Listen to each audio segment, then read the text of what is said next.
भारत की तरक्की पॉसिबल नहीं थी अगर मोदी साहब अगले प्राइम मिनिस्टर ना होते। इसमें कोई शक ही नहीं है, कोई दो राय नहीं है। जो बाइडेन ने मुबारक दी, चाइना ने मुबारक दी, सबने मुबारक दे दी तार साहब। इसको थोड़ा इंटरप्रेट कीजिएगा विद शहबाज शरीफ, जिनको किसी ने मुबारकबाद दी नहीं। और भारत की तरक्की के लिए जरूरी है कि उसका ड्राइविंग सीट के ऊपर मोदी बैठा हो। मुझे कल परसों किसी लौंडे लपाड़े ने कहा कि ये बीजेपी का पेड आदमी है, ये जो मोदी से तनख्वाह ले रहा है। शहबाज शरीफ साहब के हल्फ लेने पे और नरेंद्र मोदी के हल्फ लेने में जमीन आसमान का फर्क है। तार साहब, अभी नरेंद्र मोदी ने ये कहा कि हम हुकूमत बनाएंगे, उन्होंने हुकूमत बनाई नहीं, एनडीए अलायंस उनके पास नहीं आया, उनके पास 240-45 सीट्स थी, लेकिन दुनिया ने मुबारकें देनी शुरू कर दी। जो बाइडेन ने मुबारक दी, चाइना ने मुबारक दी, सबने मुबारक दे दी तार साहब। इसको थोड़ा इंटरप्रेट कीजिएगा विद शहबाज शरीफ, जिनको किसी ने मुबारकबाद दी नहीं, मतलब उन्होंने हलफ भी उठा लिया, सब कुछ कर लिया, उनको किसी ने मुबारक नहीं दी, लेकिन नरेंद्र मोदी को हल्फ उठाने से पहले ही पूरी दुनिया मुबारक दे रही है। इसका जरा कंपैरिजन करें कि ये दोनों क्या चीजें हैं, क्योंकि ये 2 महीने पहले तो शहबाज शरीफ वज़ीर-ए-आज़म बने हैं, उनको तो किसी ने मुबारक नहीं दी। इसको आप कैसे देखते हैं? चीमा साहब, सबसे पहले तो मैं, बल्कि आप ये बात करें, मैं तो लिस्टें देख रहा था कि जिन लोगों को इन्विटेशन भेज दी गई है सैटरडे वाले दिन 8 तारीख को जो ओथ उठाएंगे मोदी सर, मैं वो लिस्टें देख रहा था कि उसमें कौन कौन है। मॉरिशस के सदर को लिस्ट भेजी जा चुकी है। क्योंकि मैं अब एक्साइटेड कि मे बी शहबाज शरीफ साहब को भी लिस्ट में आए, लेकिन शहबाज शरीफ का नाम नहीं है उसमें। लेकिन चीमा साहब देखें, मैं शहबाज शरीफ साहब के हल्फ लेने पे और नरेंद्र मोदी के हल्फ लेने में जमीन आसमान का फर्क है, जमीन आसमान। आपके शहबाज शरीफ साहब को अभी लोग अली अमीन गंडापुर जैसे लोग कई जो है रोजाना गिरबान पकड़ते हैं इस हुकूमत का, कहते हैं तुम फार्म 47 फार्म 45 की पैदावार। दूसरा, मोहसिन नकवी साहब को रोजाना कई लोग कहते हैं कि वो वॉइस राय है। आपके सिटिंग आपके जो हाफिज साहब है आसिम मुनीर साहब, उनको मुसलसल मुर्शिद पाक बार बार ये कहते हैं, कभी फर्दे वाहिद कहते हैं, कभी जंगल का बादशाह कहते हैं। तो आपका क्या ख्याल है, दुनिया आपकी क्यों इज्जत करेगी? क्यों इज्जत करेगी आपको? उन्हें पता है आप बार बार। आप मुझे ये बताएं, जेल के अंदर से हर इंटरनेशनल जरीदे को इंटरव्यू दिया जा रहा है। अगले दिन उन्होंने सवालनामे अंदर जा रहे हैं।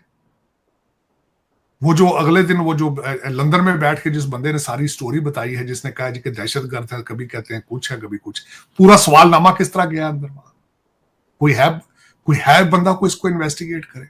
कोई है ऐसा बंदा, मर्द इंसान पाकिस्तान में जो जेल को जेल बना दे? चीमा साहब, तो आपका क्या ख्याल है, दुनिया देख नहीं रही आपको कि आप क्या है, आप कितने ताकतवर हैं, आपकी जुडिशरी के हालात क्या है, आपकी असेंबलियों के क्या हालात हैं, आपके मेरा मतलब this is how you gain the respect in the world.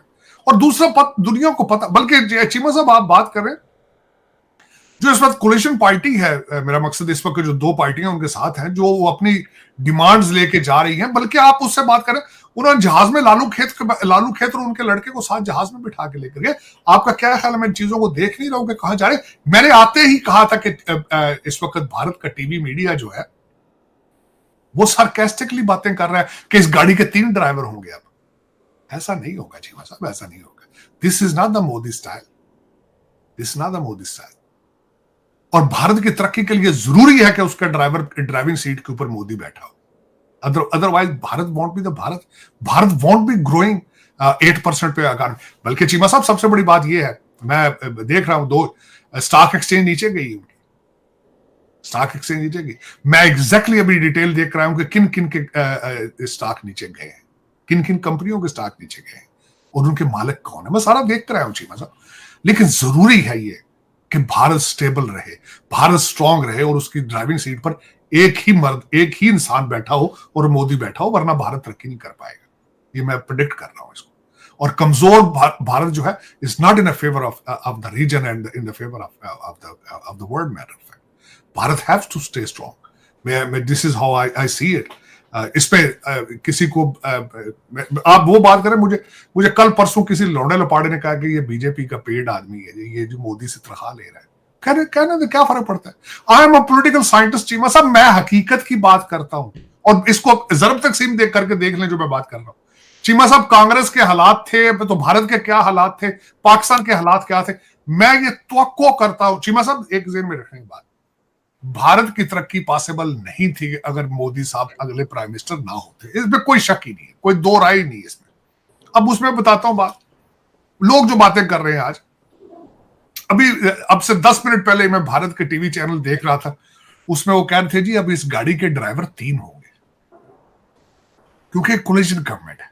अच्छा, फिर उनकी मिनिस्ट्रियों के बारे में बातें हो रही हैं कि जी होम मिनिस्टर उनका होगा, ये होगा, वो होगा। मीडिया जितनी बातें जिस तरह करता है, पाकिस्तान की तरफ से बातें आ रही हैं कि हिंदुस्तान के मुसलमानों ने मोदी साहब को रिजेक्ट कर दिया है और यूपी के अंदर वो वोट नहीं होगी, 40 सीटें होती। ठीक, जो कुछ भी है, मैं बात करना चाहूंगा उस रीजन के अंदर स्टेबिलिटी और उस रीजन की ग्रोथ और how to move India, how India can prosperous and move forward.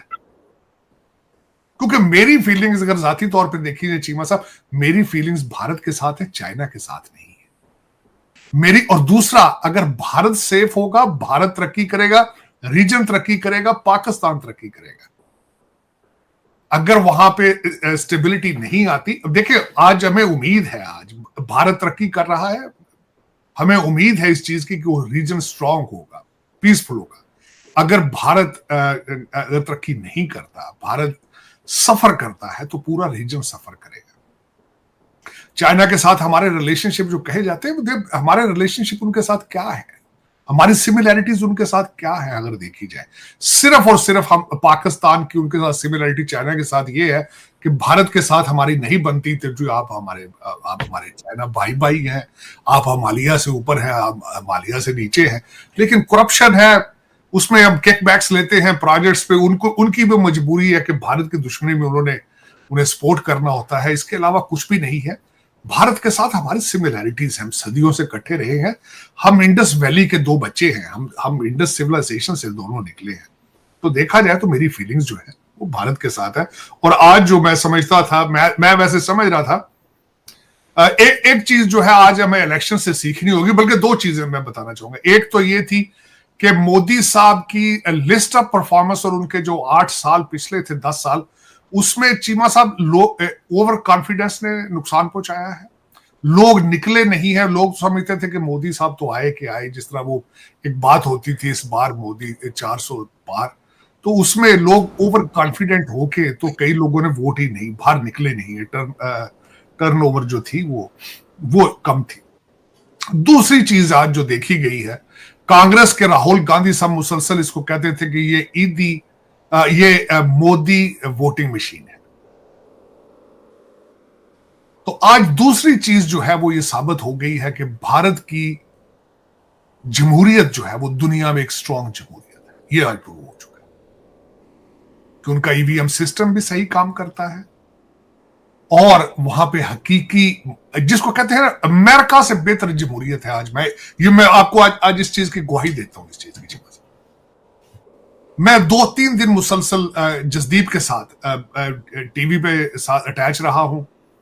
Bharat के अंदर मेरे कई दोस्त जो इलेक्शन लड़ रहे थे, उनको इसलिए आई वाज इन्वॉल्व, कई बड़े बड़े नाम थे इसके अंदर, और 2 दिन मैं और जसदीप मुसलसल टीवी के साथ हम अटैच रहे हैं।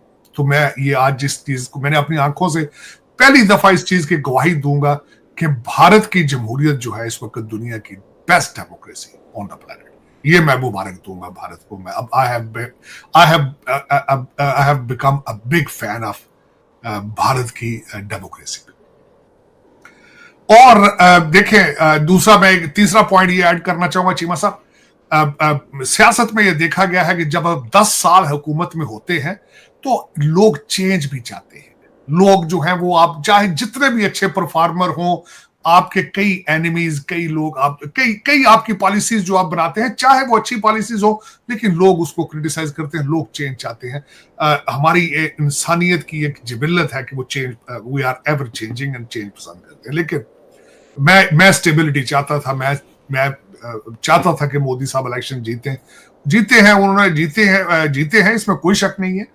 लेकिन जो कई लोग डिसअपॉइंटेड हैं, कांग्रेस ने पिछले इलेक्शन से ज्यादा सीटें हासिल की हैं, कोलिशन गवर्नमेंट है, लेकिन ये कि मैं समझता हूं कि फिर भी भारत बच गया है, भारत का फ्यूचर बच गया है।